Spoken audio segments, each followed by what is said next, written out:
Welcome back. UN general assembly का इंतहाई अहम और गैर मामूली इजलास जारी है, जिसमें मुस्लिम उम्मा ही नहीं बल्कि अक़वाम आलम की जानिब से अमरीका पर दबाव बढ़ाया जा रहा है कि फ़लस्तीन को आज़ाद रियासत, खुद मुख्तार रियासत के तौर पर तस्लीम किया जाए। एक ऐसे वक्त में जब पाकिस्तान का किरदार बहुत अहमियत इख्तियार कर गया है। पाकिस्तान और सऊदी अरब के बाबैन स्ट्रेटेजिक मुआहदे के बाद पाकिस्तान मनूवर करता हुआ नज़र आ रहा है। एक अहम मीटिंग आज मुस्लिम सरबराहान की होनी थी डोनाल्ड ट्रंप के साथ, लेकिन तर्जुमान वाइट हाउस की जानिब से बावजूद ये कहा गया कि मुलाकात कल होने जा रही है। पाकिस्तान का किरदार मुसल्लमा है, लेकिन दूसरी तरफ हमसाया मुल्क भारत का किरदार भी अब खुलकर सामने आने लगा है, क्योंकि इंडिया की जानिब से जिस अंदाज में इसराइल के लिए प्रिंसिपल स्टैंड लिया गया है और प्रिंसिपल स्टांस अपनाया गया है, उससे ये बात अब खुलकर वाज़ेह हो गई है कि भारत खुद अमरीका और इसराइल के मफादात में काम कर रहा है। और ऐसे में हमसाया मुल्क भारत का जो किरदार है ना सिर्फ वो खुलकर उनकी अपनी ऑपोजिशन के सामने आया है, बल्कि दुनिया के सामने, मुस्लिम उम्मा के सामने भी आया है कि इंडिया इस सारे मामले के अंदर कहाँ खड़ा हुआ है।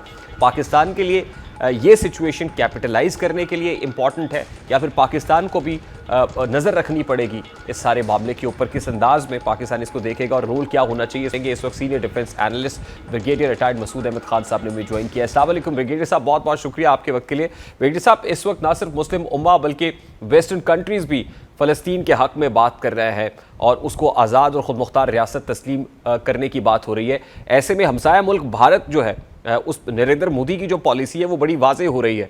आपको क्या लगता है, ये पाकिस्तान के लिए फेवरेबल है कि पाकिस्तान मुस्लिम उम्मा को और वेस्ट को बता सकता है कि इंडिया किस तरफ खड़ा हुआ है, या आपको लगता है नहीं, पाकिस्तान को भी ज़ाहिर है जब शहबाज शरीफ साहब मुलाकात करेंगे ट्रंप के साथ तो कहीं ना कहीं कोई शिकायत भी होगी? बहुत शुक्रिया। देखें कि जिस तरीके से मेरा ख्याल में जिस तरीके से रिसेंट डेवलपमेंट्स अभी रीजन में हुई है, चाहे साउथ एशिया में है, वेस्ट एशिया में है, हमारे रिलेशन विद अमेरिका के साथ हैं, तो जो वहाँ पे अब तो हम तो समझते हैं, जो जनरली इट इज़ बज़ाहिर सब लोग इस बात पे इतफाक़ करते हैं, इंडिया तो वैसे आइसोलेट हो गया और डिप्लोमेटिक आइसोलेशन भी हुआ और साइड लाइन हो गया है।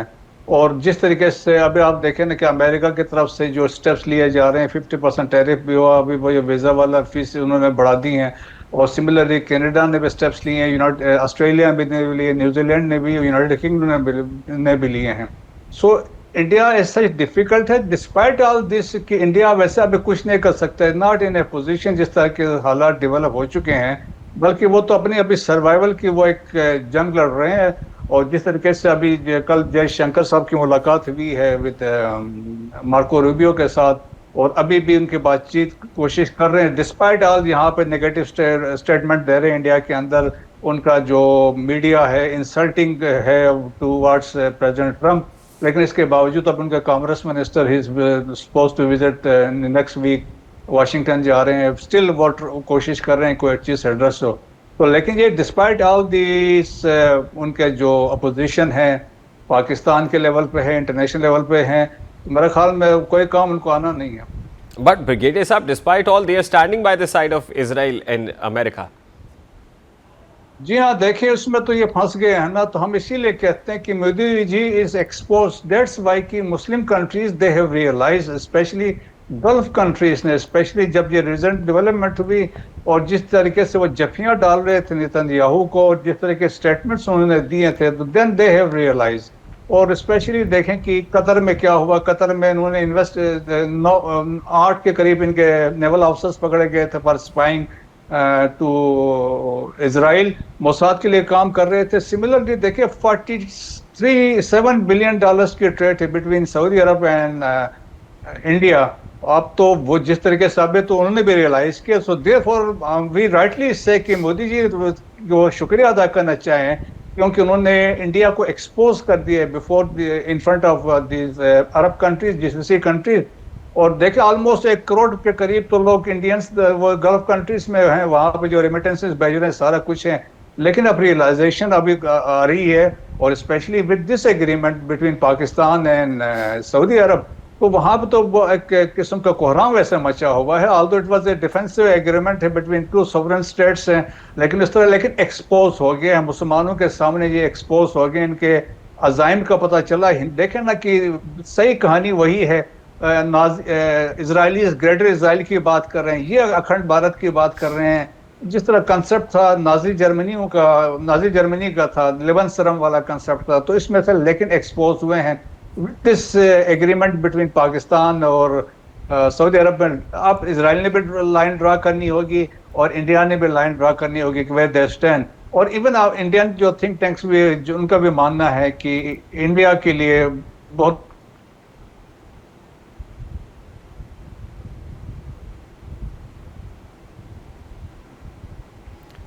वगैरह सब आवाज़ आ रही है आप तक?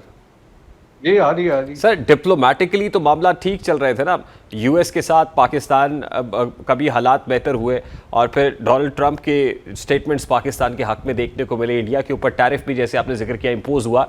लेकिन अब इस फ़लस्तीन वाले मामले के ऊपर जब इंडिया भी एक्सपोज हो गया है, अमेरिका भी एक्सपोज हो रहा है और इजराइल भी, नेतन्याहू भी कह रहे हैं कि वापस पहुंच के वो इन सब बातों का जवाब देंगे, तो ऐसे में आपको लगता है कि अब चीज़ें अब तो खुलकर सामने आएंगी, सरफेस हो जाएगी, तो वो जो डिप्लोमेटिकली मामला चल रहे थे पाकिस्तान और यूएस के, तो शहबाज शरीफ साहब भी जब अगर मुलाकात होती है प्रेसिडेंट ट्रंप के साथ, तो वहाँ पे क्या व्हाट ही हैज़ टू से टू ट्रंप, या आपको लगता है कि नहीं इसके ऊपर जो है वो इस पोजीशन में है पाकिस्तान के उनको कन्विंस कर पाए? देखिए मेरे ख्याल में जो 6 कंट्रीज है, इंपॉर्टेंट कंट्रीज है, 3 तो गल्फ कंट्रीज हैं, बाकी पाकिस्तान है, इंडोनेशिया है, इजिप्ट है।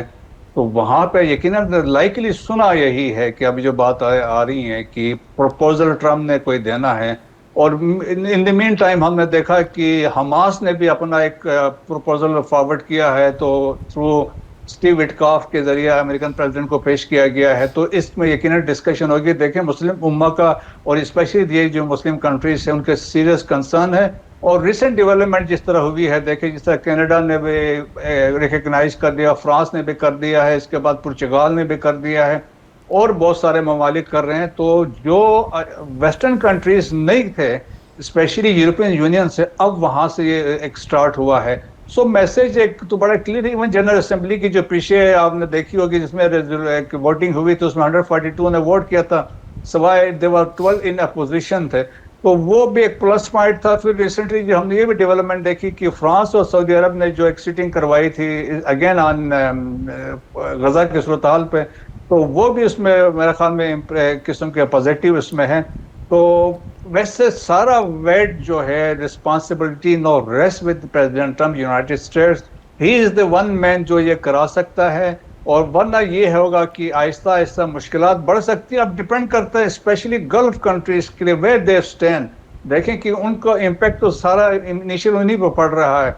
तो मेरा ख्याल में अभी क्लियर होगा इसमें क्या होगा। जिस तरह तकरीरें से तो कोई नहीं होगा, लेकिन होपफुली मेरा ख्याल में कोई ना कोई आउटकम सब देखिए, कतर के अंदर एक इंतहाई इंपॉर्टेंट फोरम नेगोशिएशंस का था जहां पे बातचीत हो रही थी, उस पे इजराइल ने अटैक किया और फिर उसके अंदर कहीं ना कहीं खामोश सहूलतकारी और मुआवनत डोनाल्ड ट्रंप की, अमेरिका की भी रही।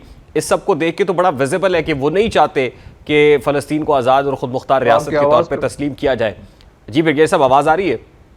हाँ, अब दरमियान में कट गई थी, मैं सवाल आपका समझ गया हूँ। देखें कतर में जो उन्होंने करवाया है कि उसमें तो बेसिकली डिजाइन या अजाइम जो नेतन्याहू के थे, वो नेवर वांटेड कि बातचीत आगे बढ़े, उसमें कोई नतीजा निकले, क्योंकि उसको पता है कि जिस दिन कोई सोल्यूशन निकलता है, कोई डिसीजन हो जाता है गजा के बारे में या वेस्ट बैंक के बारे में या 2 स्टेट सोल्यूशन की तरफ जाती है, इवन सीज फायर होता है, तो it will be last day उसके लिए उनके ऑफिस में रहना है, क्योंकि उसके ऑलरेडी केसेस चल रहे हैं, सुप्रीम कोर्ट में केस है और लोगों के अंदर से भी रिजल्टमेंट है।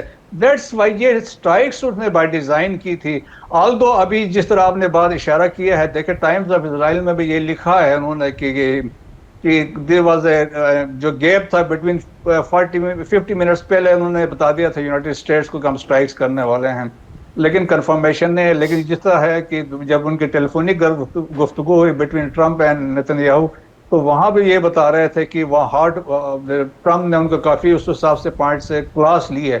तो लेकिन मेरा ख्याल में ये एक ऐसा इशू है कि जिसमें नेतन्याहू का तो कोई मकसद नहीं है इसमें, वो कभी नहीं चाहेगा बातचीत हो, लेकिन मुस्लिम कंट्रीज के लिए बहुत इंपॉर्टेंट है, स्पेशली वेस्टर्न कंट्रीज में जहां हमने ज्यादा आवाज देखी है, प्रोटेस्ट ज्यादा वेस्टर्न कंट्रीज में देखी है, वो स्टैंड भी ज्यादा वेस्टर्न कंट्रीज के लोगों ने भी अपने एग्जीक्यूटिव जो हेड से स्टेट के हेड ऑफ स्टेट से उन्होंने लिया है। तो मेरा ख्याल में strip ball is in the court और अमेरिका, और डिपेंड करता है, ये 6 इंपॉर्टेंट कंट्रीज जो मुस्लिम उम्मा के जाके मिलते हैं तो वहां पे किस तरह वो अपनी चीज कन्वे करते हैं और किस तरीके से बात होती है। और प्रेशर मेरे ख्याल में वेस्टर्न कंट्रीज के ज्यादा भी मैटर करेगा। देखिए ये सब वेस्ट का भी प्रेशर है, मुस्लिम उम्मा का भी प्रेशर है, अक़वाम आलम प्रेशर एक्सर्ट कर रही है, दूसरी तरफ इंटरनल प्रेशर कांग्रेस का भी प्रेसिडेंट ट्रंप के ऊपर है। तो ऐसे में what options is left with, कि अगर वो तस्लीम नहीं करते तो फिर क्या ऑप्शंस बचता है? देखें, वो ऑप्शन तो उनके पास कोई नहीं है अभी। तो इसमें बहुत सारी कॉन्स्पिरेसी थ्योरीज हैं कि इसमें क्या कुछ हो रहा है, क्यों ऐसे वजूहात हैं कि क्यों हो रहा है। तो एक तो अंडरस्टूड है कि उनके ऊपर भी प्रेशर है, ट्रम्प के ऊपर। ये जीविश लॉबी का है, जो लोग वहाँ पे मीडिया को कंट्रोल कर रहे हैं, पॉलिटिक्स को कंट्रोल कर रहे हैं, एक वो फैक्टर है। फिर एक दूसरे भी मसाइल जिस तरह वो जिक्र कर रहे हैं। तो मेरे ख्याल में ये प्रेशर है, लेकिन अब फिर भी सम एक आप कह रहे हैं कि एक ऐसा प्रेशर डेवलप प्रेसिडेंट ट्रम्प हो, उनके पास कोई और अदर ऑप्शन नहीं है कि इस पे कोई डिसीजन स्ट्रेट दें। हमास की जहां वो बात करते हैं, हमास तो तैयार है कि Hamas will be out of government, जो इवन मुस्लिम कंट्रीज भी यही कह रहे हैं। लेकिन अगर टोटल वो एलिमिनेशन जिस तरीके से अभी कुछ हो रहा है, तो मेरा ख्याल में अब प्रेशर आएगा। अब देखते हैं कि इस बातचीत में और इस जनरल असेंबली के सेशन में जब वो खुद क्या बात करते हैं, तो वो उससे चीज़ें मजीद इस पर वाजे हो जाएंगे। और मेरा ख्याल में अब जो हमास के जो एक इनिशिएटिव है वो ज़्यादा इम्पोर्टेंट शक्ल अख्तियार करेगी। सर लास्टली, ये ग्लोबल नॉर्थ और ग्लोबल साउथ की जो जंग है, इसमें साउथ तो पहले ही बता चुका कि वो कहाँ खड़ा हुआ है। अब नॉर्थ से भी और वेस्ट से भी जो है आवाज़ें आना शुरू हो गई हैं। तो ये जंग इटसेल्फ कहाँ पे खड़ी हुई आप देख रहे हो, और इसमें पाकिस्तान कहाँ पे खड़ा है सर? देखिए जी, हमारा तो फॉरेन पॉलिसी का बेसिक ही यही है कि फ्रेंडशिप विद ऑल कंट्रीज है, और किसी ब्लॉक में नहीं है, किसी अलायंस में नहीं है। लेकिन हम एडवोकेट करते हैं मल्टीलेटरिज्म की, हम बात करते हैं एक मल्टीपोलर वर्ल्ड की बात हो रही है, जिसमें हर बंदे का अपना एक से होनी चाहिए, कि जिसमें इंस्टेड ऑफ यूनिपोलर वर्ल्ड तो उस पर फोकस है। जिस तरीके से ग्लोबल साउथ का यही कंसेप्ट है, तो अंडर चाइनीज लीडरशिप है या रशियन लीडरशिप है और या अफ्रीकन अपने अपने हैं, तो उसको हम यकीनन फोकस करेंगे, ताकि हर बंदे के अपनी एक से होने चाहिए, कहीं कोई डिक्टेशन वगैरह ना हो। और दैट्स वाई देखें कि लोग अभी यही कहते हैं America is losing grip with passage of time, जिस तरीके से हो रहे। और आपके सामने मिसाल है कि मिडिल ईस्ट में जो कुछ हुआ और कतर के साथ जो हुआ, तो वो इसके कि आपके पास वाज़ेह मिसाल है कि आप उसको रोक नहीं सके जब वहाँ पर स्ट्राइक्स हो गई। ठीक है, बहुत बहुत शुक्रिया। ब्रिगेडियर रिटायर्ड मसूद अहमद खान साहब हमारे साथ मौजूद थे। अभी एक ब्रेक लेंगे और ब्रेक के बाद जब वापस आएंगे तो आज बानी पीटीआई के एक इंतहाई अहम केस में वीडियो लिंक पर हाजिरी हुई, लेकिन ये मामला आगे नहीं बढ़ सका। इस पर बात करेंगे इस ब्रेक के बाद। हमारे साथ रहिए।